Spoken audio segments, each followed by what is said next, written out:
Meteorología para llevar.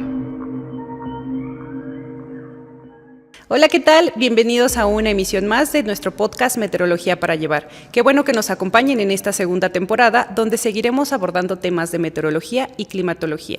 En esta ocasión nos acompaña el maestro en ciencias, Julio Gómez Camacho. Él es jefe de proyecto de desarrollo de aplicaciones meteorológicas. Un gusto que nos acompañes otra vez, Julio. Hola, Elizabeth, muchas gracias por la invitación. Realmente vamos a tocar un tema que considero es muy importante, porque este fenómeno cada vez va a ser más frecuente y más intenso. Estoy hablando de las ondas de calor. ¿Me podrías decir qué es real o cómo podríamos definir una onda de calor? Claro que sí. Las olas de calor universalmente se conocen como periodos de temperatura anormalmente cálida.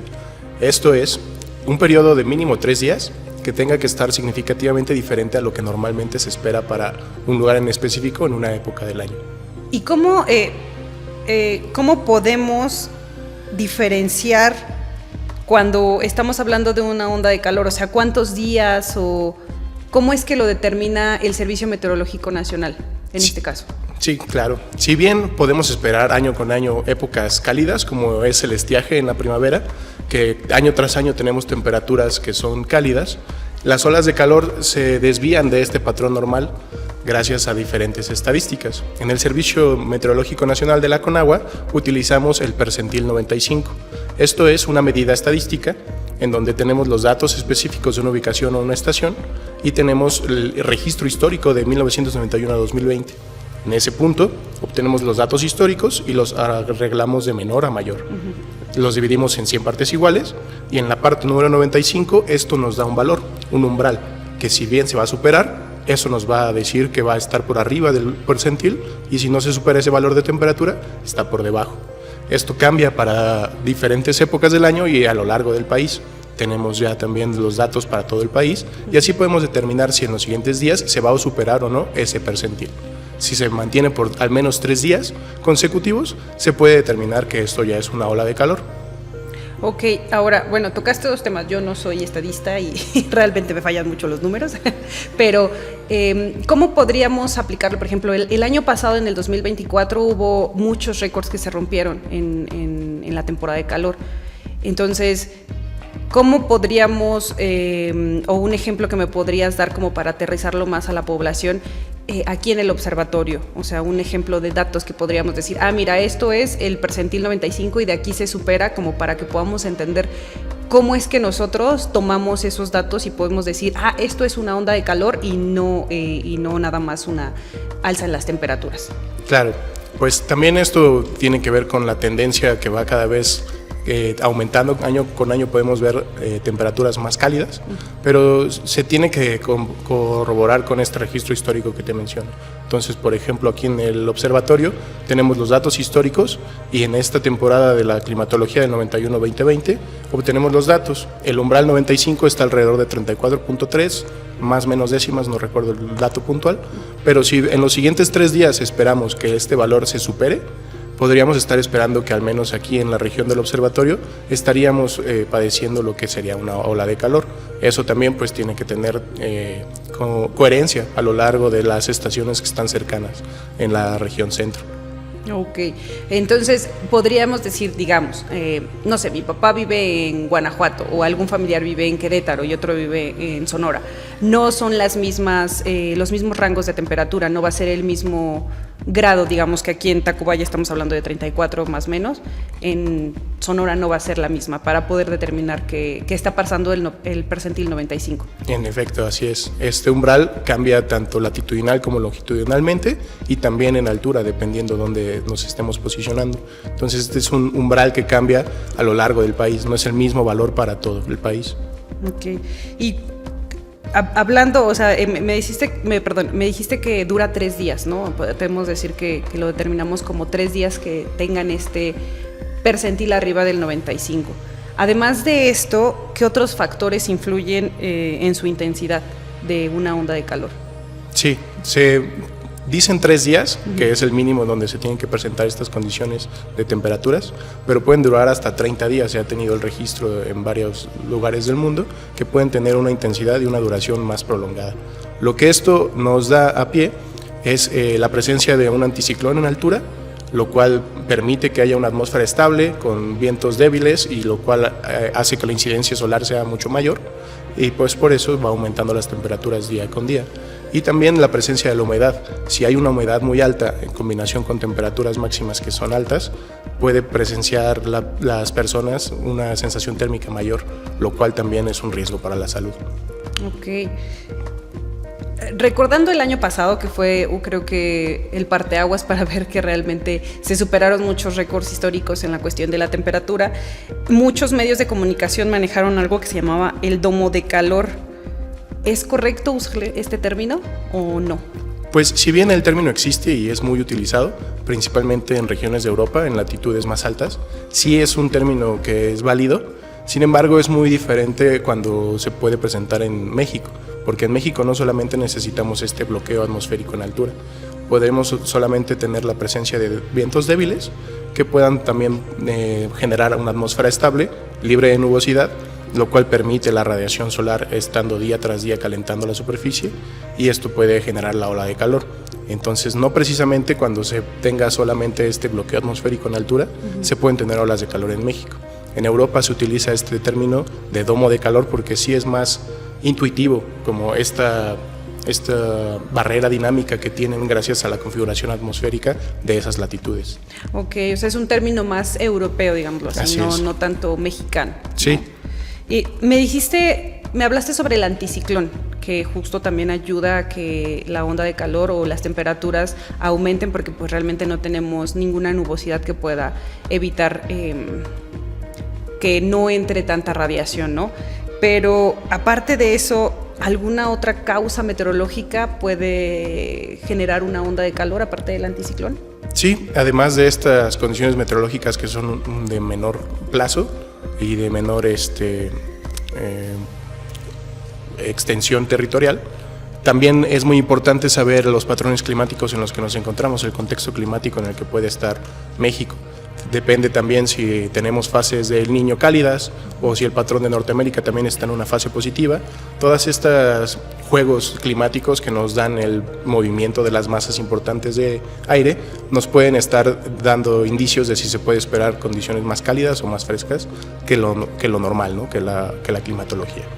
Y ahora una pregunta que creo que todo mundo nos hemos hecho en algún momento o hemos escuchado tanto en los medios de comunicación es, ¿realmente este tiempo o la duración que puedan tener las ondas de calor, los récords que se han roto, tiene que ver con el cambio climático? Si bien todavía es un tema que está en discusión científica, sí no podemos negar el hecho de que las temperaturas globales van aumentando cada vez más y es una tendencia que pues se sigue observando y se espera que siga por al menos las siguientes décadas.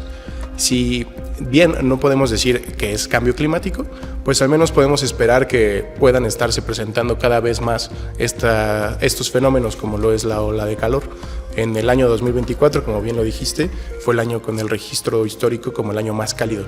Entonces este 2025 no precisamente va a ser igual o mayor, pero puede esperarse que esté cerca. Entonces pueden ser que estos años consecuentes puedan tener condiciones parecidas. Ok, ahora, digamos, estamos hablando que las ondas de calor se pueden pronosticar a partir de la climatología o realmente lo que estoy diciendo es erróneo. Pues la climatología es un factor importante para tener en cuenta cuando se tiene que hacer un pronóstico, porque de ahí partimos para saber dónde estamos parados, dónde podemos decir que es algo normal en una región o en una época del año. Pero se utilizan otros métodos, se tienen aproximaciones estadísticas, modelos, ensambles de modelos numéricos y también hay algunos algoritmos innovadores de Machine Learning que hacen predicciones en series temporales. Entonces todos ellos nos pueden dar indicios o nos pueden dar un pronóstico de días o semanas ya a lo mucho de cómo se va a estar comportando la temperatura en la región de interés. Sin embargo, pues mientras más avanzas en el tiempo, si pronosticas más semanas o meses, pues el error también crece. Entonces estos pronósticos se tienen que manejar con cuidado porque todavía no está bien definida la dinámica que da el pie a que se desarrollen estos eventos extremos como lo son las olas de calor. Ok, y ahora en México, bueno, aquí el Servicio Meteorológico ¿tiene pronosticadas alguna cantidad de ondas de calor que se puedan desarrollar a lo largo de esta temporada seca? Sí, teniendo en cuenta las estadísticas que se han recopilado aquí en el Servicio Meteorológico Nacional y también los escenarios que se tienen de diversos modelos numéricos, pues ha calculado que la temporada cálida puede tener eventos cálidos importantes y que estén separados de lo normal, como lo había mencionado antes. Y se esperan que puedan haber de entre 4 a 5 olas de calor en los meses de primavera y verano en la región centro, pero otras regiones del país pueden estar afectadas de diferente manera. Hace unos días realizaron una presentación para la CAME donde hablaban justo de las ondas de calor. Y ahí hicieron un análisis climático que creo yo es muy interesante porque analizaron décadas por lo que recuerdo. ¿Me podrías decir cómo es que, aquí, aparte de que me vas a decir que son de 4 a 5 ondas de calor, me estás diciendo, ¿verdad? ¿Va a tener como la misma duración que en años previos o cambia la duración? ¿O a qué conclusión llegaron con todo este análisis climatológico que realizaron sobre las ondas de calor? Sí, qué bueno que lo mencionas porque ese es un punto importante, porque se puede solamente como llegar a un número, pero no te dice mucho, ¿no? Lo que te dice más es qué tan intensa o qué tanto va a durar, como mencionaba que ha habido casos que duran hasta 30 días. Sí, es muchísimo. Entonces eso a nivel de quererlo pronosticar desde ahorita, pues no es posible con las herramientas con las que contamos actualmente. Pero por eso es necesario como afinar que lo más importante es ir viendo con días de antelación cuántos días se está pronosticando que pueda durar y qué tan intensa puede ser la ola de calor. Ok, ¿y esa de 30 días cuándo pasó? ¿En qué época del año ocurrió esa onda que me dices que fue 30 días? Fue en junio de 2023 y unos días de mayo y junio, si no mal recuerdo. Ok, entonces fue bastante tiempo, sí, ¿no? Sí, fue bastante. Casi un mes. Y es que también tuvo que ver que 2023, tanto que en su entonces también fue el año más cálido, pero también fue el año más seco, cosa que ya no se replicó en 2024, que ahora fue el año más cálido, sí, pero no fue el año más seco como en el caso de 2023.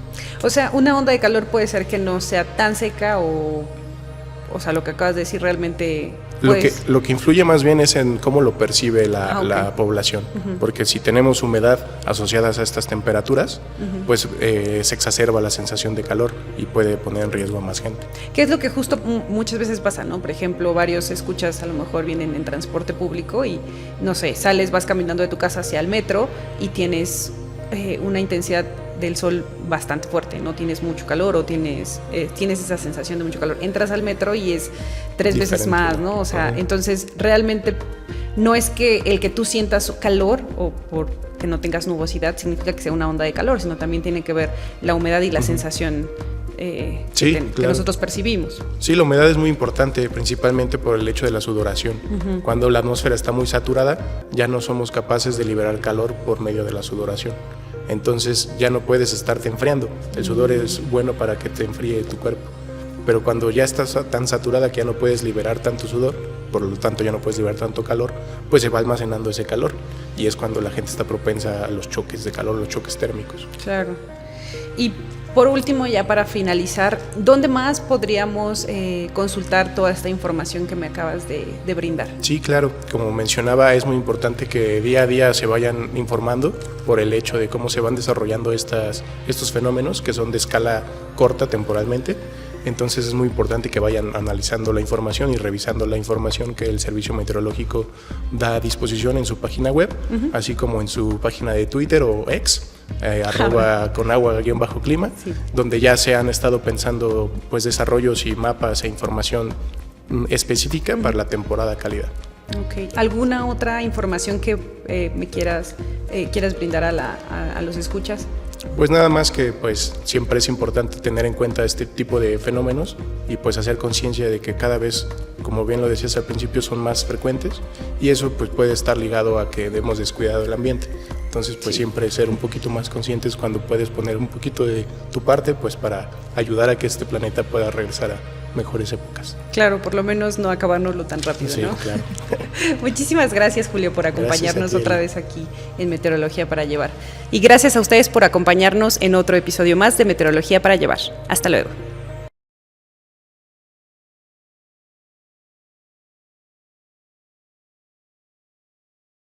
Gobierno de México.